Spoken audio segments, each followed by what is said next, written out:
هڅې پیل د جوړېدو د وطن در لوړو زده کړو وزارت په یوه اونۍ کې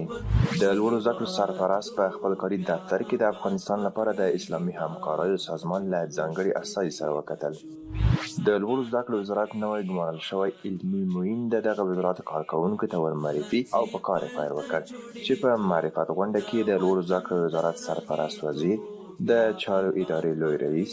د لوړو زده کړو وزارت یو شمېر مرکزي رئیسانو او کارکوونکو ګډون کړی و. د لوړو زده کړو وزارت مالي او اداري معین الحاج مولوي حافظ محمد حامد حسیب د ترانسپورت او هوایي چلند وزارت ملکي هوایي چلند انسټیټیوټ د محصلانو د فراغت په مراسمو کې ګډون او وینا وکړه. د لوړو زده کړو وزارت لخوا په کابل پوهنتون کې د دغه وزارت سرپرست وزیر په حضور کې د یو لړ مراسمو په ترڅ کې یو شمېر خصوصي تحصیلي نهادونه وستایل شول.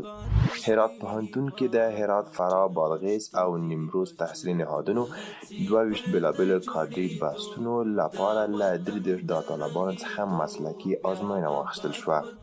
او د کابل طبي علومو پوهنتون اړوند سترګو تدریسي روغتون جراحي څانګې ته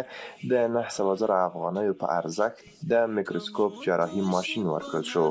هڅې پیل د جوړېدو د وطن در